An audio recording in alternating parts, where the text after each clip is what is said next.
Hello and welcome to the race edition of the race weekend data analysis for the Bahrain Grand Prix. I've been crunching numbers from all of the race data for the past couple of hours. It's currently Monday. Time is 20 to 1. I've been crunching numbers for a little while and I finally got together all of the race data. So if you'd like to skip to whichever team you would like to look at, then by all means do so. This video is going to be just over 20 minutes, maybe a little bit longer than that, possibly 25. Then hopefully later today as well will be my driver of the weekend categories and comparing that to my own opinions rankings and also your guys' opinions that you left in the previous video. But without further ado, we will jump on into the race data for today's video, and we just begin with the race results. It was Lewis Hamilton from Max Verstappen, just 0.7 of a second. I was about to say Valtteri Bottas P2, but he is P3 after taking a late pit stop to secure the fastest lap, taking that bonus point away from Verstappen and Norris, a comfortable P4. However, converting all of this and taking a look at the positions chart, we can have a look at the progression of each driver throughout, and from about laps 10 to 16 is where we saw all of the confusion from all of the pit stops, and then it was fairly even from there. Occasionally we saw people slip down the order, so who's that between laps number 18 and laps number 20? Then we've got a couple at laps number 30 to 32 in the midfield, and then of course we've got Hamilton slipping back when he takes his pit stop, and Verstappen taking his as well. And then from the positions table we can take a look at the actual lap chart for the Grand Prix, and this just maps on every single driver's lap time across the whole progression. So we can see all of the pit stops, which are the small little peaks that pop up, and then for the first 5 to 6 laps we can see the safety car where everyone is going at about 140 second laps, just over 2 minutes, edging towards 3-minute lap times before everyone comes down to roughly below 100 seconds. About 95 seconds was the average lap time for this Grand Prix. However, we can't really see much detail in this lap chart other than the pit stops and the safety car, so if I zoom in on the section that is actually important to us, we can see where each of the drivers split and the individual pace groups of the race. And the first one to notice is by these blue arrows here. Now this is the two Mercedes and Max Verstappen splitting quite comfortably away from the rest of the field. Then in the middle section of the Grand Prix by these dark green arrows there are 3 individual bands of racing. It's a little bit hard to see, but you've just got to kind of group together the bands. We've got the people that are running at the front that are comfortably faster than everybody else in the midfield, and then we've got the cars that are just slower than the midfield. But I will agree it is a touch on the hard side to see, and this sort of progresses to these yellow arrows here in the middle and then all the way over here to the red arrows on the right, where we don't really see much of a pace difference between the Mercedes, Max Verstappen and the rest of the field like we saw a lot last year. That was definitely their dominant feature last year, having that same pace difference throughout the entire race, whereas this time we've lost it just before half distance. And so with the race rundowns all done and dusted, we'll jump on into some team overviews. Now it's going to take me a little while to explain each of the 4 graphs that are going to come up per team. So Mercedes is going to be a touch longer than everybody else whilst I explain the graphs, and then each team is just going to be a breakdown of what all of those graphs mean instead. And we start with Team Mercedes, and we start as well in the top left for their lap chart. Now this just shows each driver's lap times in the Grand Prix. So we've got Lewis Hamilton in the black and then Valtteri Bottas in the turquoise, and then in the dotted grey is the fastest car from 2020, last year's lap times, and we can see that the Mercedes is a lot slower than it was last year. This is a trend that we see through a lot of teams. Then the top right is their positions chart, what position each driver was in on what particular lap. In the bottom left is the gaps chart. This is showing how far ahead each driver was over the other on any particular lap.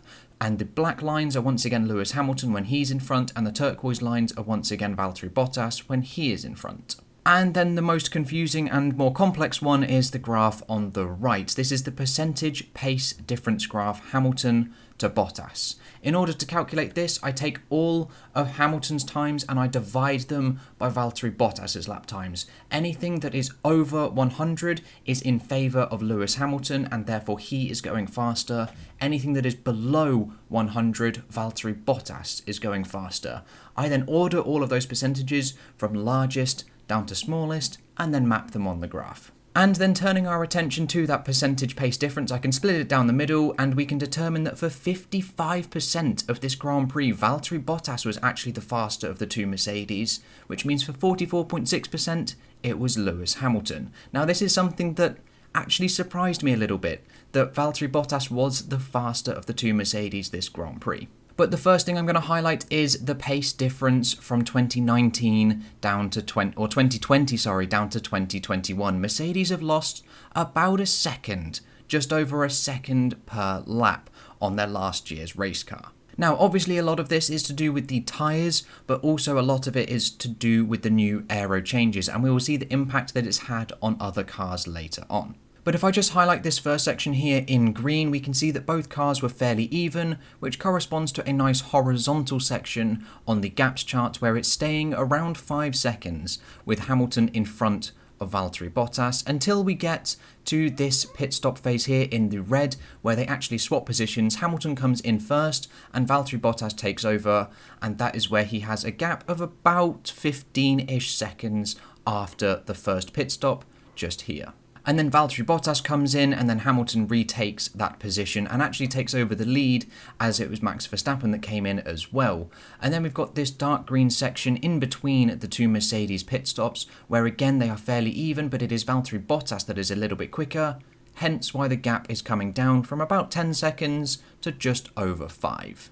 And then once again, over on the positions chart by this yellow arrow, they come in for their second pit stops. Valtteri Bottas briefly takes over, and that is shown just here by this gap, which comes down significantly. He then comes into the pits, and we then have this enormous section from about laps 30 to the end of the Grand Prix, where they are very, very even, and the gap stays at around 15 to 20 seconds for a large portion of the Grand Prix, until Valtteri Bottas comes in for his fastest lap pit stop, and the gap ends up being 40 seconds. And then from Mercedes, we take a look at Red Bull, and it is the same 4 graphs in the same layout, and we move to the percentage pace difference, and we can see that for 19.6% of the Grand Prix, Sergio Perez was the faster of the two Red Bulls, and therefore for 80.4%, it was Max Verstappen who had the faster Red Bull car. But that is obviously to do with the fact that Perez was fighting his way through traffic pretty much the whole Grand Prix. But again, turning our attention to the laps chart, we can see this enormous pace difference, but again, it's only about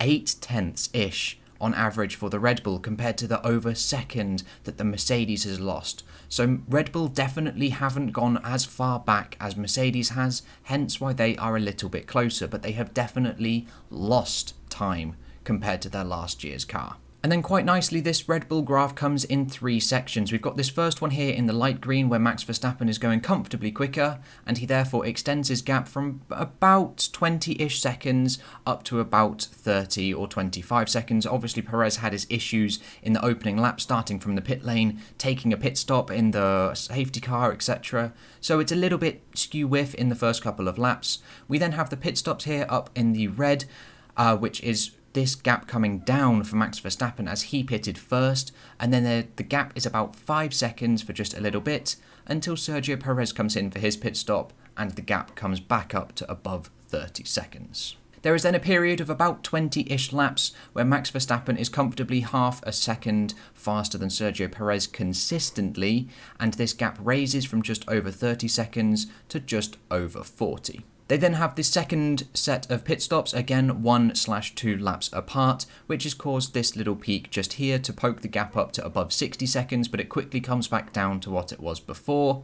And then at the end of the Grand Prix, once again Max Verstappen is about 2-3 tenths faster than Sergio Perez consistently, where the gap raises to over 50 seconds by the checkered flag. And then from Red Bull, we take a look at McLaren, and once again, McLaren are so very even, but we turn our attention to the percentage pace difference graph, and we split this down the middle, vaguely middle. It is 26.8% of the race, Daniel Ricciardo was the faster car, and for 73.2%, it was Lando Norris. And once again, looking at the laps chart, we can see that McLaren has lost some time on its 2020 car, but again, it's similar to Red Bull. They haven't lost anywhere near as much as Mercedes have, but they have definitely lost time throughout this Grand Prix. And then the first section of the Grand Prix to highlight is this section in green, where again they are so very even at the start of the Grand Prix, and the gap is just hovering around 2 to 3 seconds. Not going up, not going down. There isn't too much going on. And then at this red arrow here, they come in for their pit stops, where Daniel Ricciardo actually takes over the lead of the McLaren pairs just very briefly until he pits just one lap after.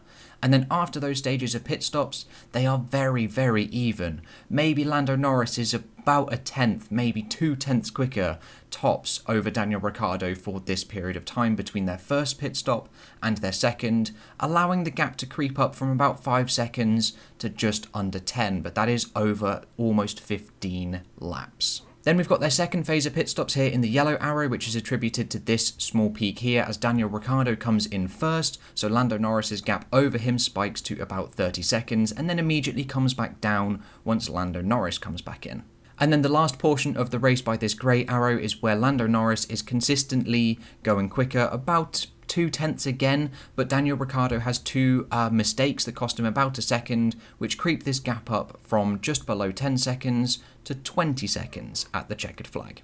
And then from McLaren, we take a look at Aston Martin. Now, again, Aston Martin were a little bit of a disappointment in terms of race pace, but we turn our attention to the percentage pace difference graph, split it down the middle, and 83.6% of the Grand Prix, Lance Stroll was the faster of the Aston Martin pair, and therefore for 16.4% it was Sebastian Vettel, not the ideal start the German would have wanted at all. And then turning our attentions to the lap chart, we can see the sections where the car is slower than it was last year. Now this is actually a little bit more than Mercedes.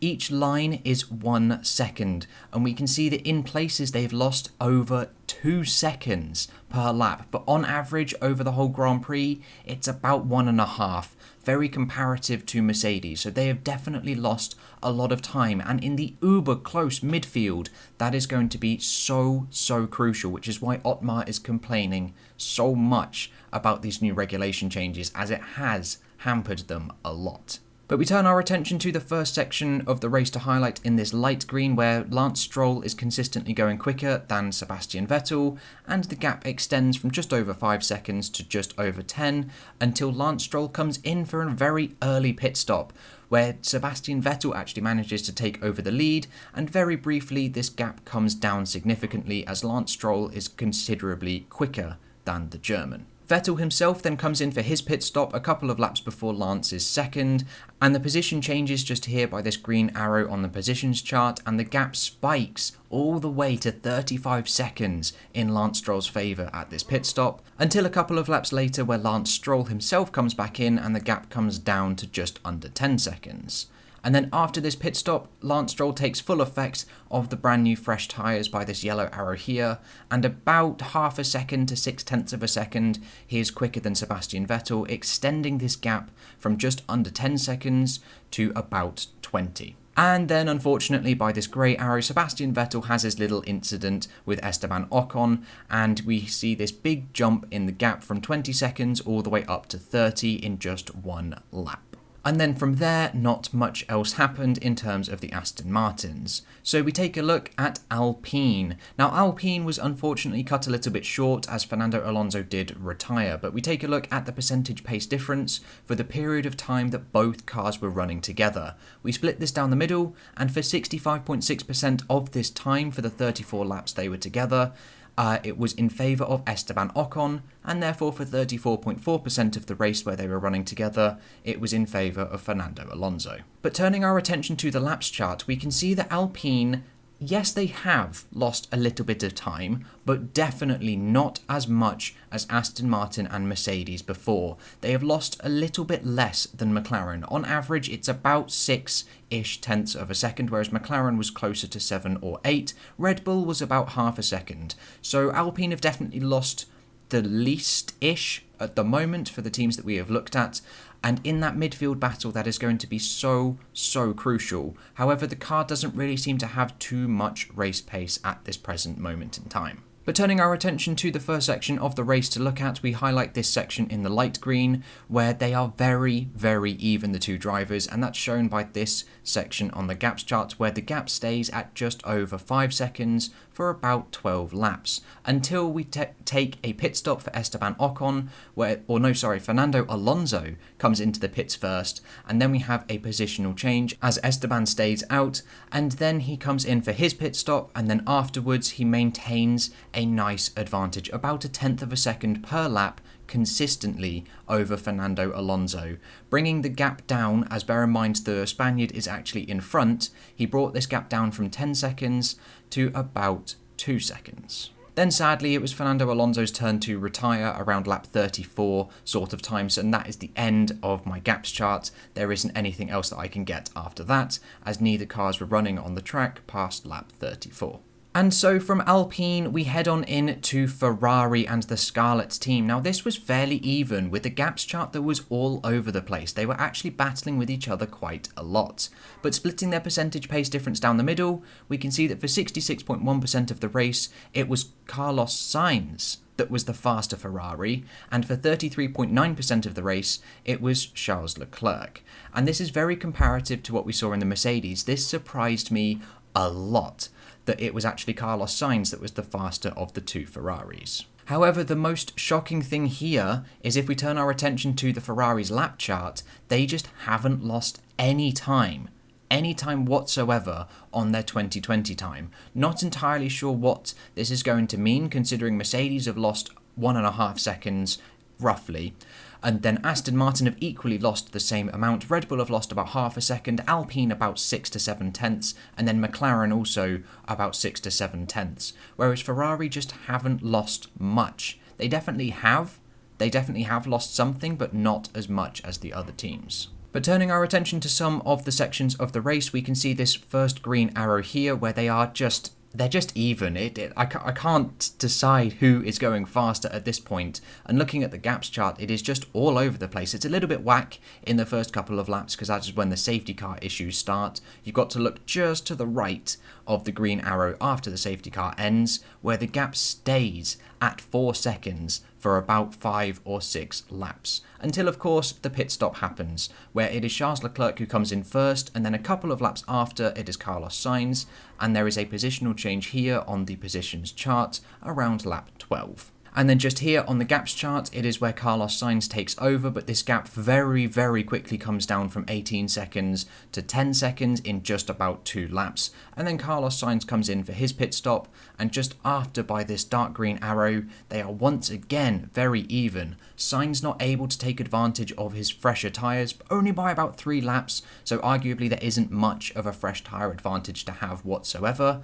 And that is shown here by the gaps chart, where it stays between 8 seconds and 12 seconds for about 20 laps. We then get the second pit stop for Charles Leclerc here in the yellow, where once again they cross positions over on lap 34, around the time that Fernando Alonso retired, which is shown just here in the gaps chart, where Carlos Sainz once again takes over, but that gap very quickly comes down, very similar to the first pit stop. And then once Carlos Sainz comes in for his second pit stop, he loses that position once again to Charles Leclerc, and at the end he does actually take advantage of his fresh tyres, maybe because he pitted just that couple of laps later than his very first pit stop over Leclerc. So he's about 1/10 and maybe 2 tenths quicker than his teammate, which brings the gap down from 18 seconds to 8 seconds at the flag. And then from Ferrari, we head on into Alfa Tauri, and again, splitting that percentage pace difference down the middle, we can see that 36.5% of the Grand Prix, it was Yuki Tsunoda who was the faster of the Alfa Tauris,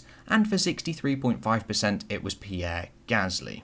And very similar to Ferrari, Alfa Tauri are a team that haven't really lost much at all from their 2020 pace, hence why they have managed to push themselves up into that midfield. Very much like Ferrari have, they just haven't been set back as much as others have. But the first thing to note here is this very vertical black line, which is actually Pierre Gasly having his incident with the McLaren at the end of the safety car, or causing the safety car incident, which is where he shoots up in positions from P5 where he started all the way to pretty much last at the end of the safety car, having to trundle around and then come into the pits to change his front wing. And that basically buggered his race, and he just couldn't make any progress after that. Then the two cars are fairly equal up until the first pit stop stage here. It was Yuki Tsunoda who popped in first, and then it was Pierre Gasly who came in after. And this is shown just here by the gaps chart, coming down in favour of Yuki Tsunoda to 10 seconds, and then shooting straight back up once again when Gasly came in to 40 seconds. And then after this first pit stop stage, they are just even, and that is this nice plateau that is on the graph where the gap stays around 40 seconds to about 45, just over 45 seconds. We then have the second stage of pit stops here for Yuki Tsunoda coming in first once again for AlphaTauri, which pulls this gap down very, very similar in an identical manner to what we saw in the first stage of pit stops. It is then Pierre Gasly's turn to come in for his pit stop, raising the gap once again to about 48 seconds, and then Pierre Gasly takes full advantage of his fresh tyres to bring this gap down to just under 40 by the flag. And then from AlphaTauri, we take a look at Alfa Romeo. And again, Alfa Romeo, if we split their percentage pace difference down the middle, it is actually as even as you could want. For 49.1% of the Grand Prix, Giovinazzi was the faster Alfa, and therefore for 50.9%, it was Kimi Raikkonen who was the faster Alfa Romeo. And if we turn our attention to the laps chart, if anything, Alfa Romeo have actually gained a little bit of time on their 2020 car, hence why again they're a little bit closer to that midfield. They were fighting on the fringes of the points. They were P10 or P11 and P12 at the flag. But there is absolutely nothing to separate the two pair, as we highlight this section here in the lime green, and that is shown here by the gap staying at about 2 seconds consistently until the first pit stop stage. Where it is Giovinazzi who comes in first, loses the position to Kimi Raikkonen, the gap shoots up to 25 seconds, Raikkonen comes in, and the gap falls down to about 8 seconds. Then after that, in the red here, they are very, very consistent until their second stage of pit stops, where this gap stays at about 8 seconds. They come in for their second pit stop just here by the dark green. However, Giovinazzi comes in second, but a lap later, so there is a positional change, but there is absolutely nothing that I can show on my gaps chart as it only lasts for 1 lap. And then post this second pit stop, we have this section in yellow here, where afterwards, again, they are just even as you could possibly want, which is shown just here at the end, where once again the gap is about 10 seconds, just under, and it hovers between that and 5 seconds for the next 30 odd laps until the end of the race. There is, however, just a small little mistake here by Giovinazzi at the very end, which has a small spike in the gap to just about 12 seconds. And then from Alfa Romeo, we take a look at Haas, and sadly, there is nothing that I can look at in terms of Haas, as Mazepin did crash on the first lap, but we can compare their laps chart on the top left, and we can see that they're a little bit on the similar side to Alfa Romeo. They have gained a little bit, but not a lot. They are very, very even, maybe on par with Ferrari. And then finally, we turn our attention to Williams, and splitting their percentage pace graph down the middle, we can see that for 33.3% of the Grand Prix, it was Nicholas Latifi who was the faster car, and for 66.7%, it was George Russell. And in a very similar manner to Alfa Romeo and Haas before them, Williams have really not lost anything and also not gained anything. So in that respect, they have, as most other teams have, lost some pace. But again, these two teammates are exceptionally even. If we highlight this first section here on the lap chart, we can see that it's just even in the gaps as well. It's about 5 seconds. Unfortunately, it's very zoomed out because the gap steeps up to 70 seconds at the end of the Grand Prix. Then we have the first section of pit stops here for the Williams, where they actually come in just after everybody else, as here on the positions chart we see a trough for both drivers as they gain all of the positions from everybody else taking their pit stops. The Williams then pit themselves and lose all of those positions that they have just gained. Then directly after the pit stop, George Russell is going about 2 or 3 tenths quicker per lap than Nicholas Latifi until their second pit stops, which is shown here by this nice gentle increase in the gap from about 5 seconds to around 15. There's then a second pit stop here for Nicholas Latifi in the yellow, which raises the gap all the way to about 40 seconds until this mammoth chasm in the middle where George Russell is about 2 seconds per lap faster than Nicholas Latifi, very sharply and very steeply increasing the gap to 70 seconds. It was actually Nicholas Latifi having a car issue leading him to retire a couple of laps before the finish, which actually nobody picked up on. None of the commentators picked up on, but I'm hardly surprised as we were watching a battle for the lead. And there we go, there is all of the race data for all of the teammates, all concluded. Thank you guys so much for watching, and hopefully later today will be the driver of the weekend categories, a very short video, maybe 5-10 minutes long, just looking at what my data has shown and then comparing the data to my opinions and then to your opinions. But that's all I've got for you today, guys. I hope you have enjoyed, and I will catch you in the next episode with whatever and whenever I decide to make it. I'll see you guys then.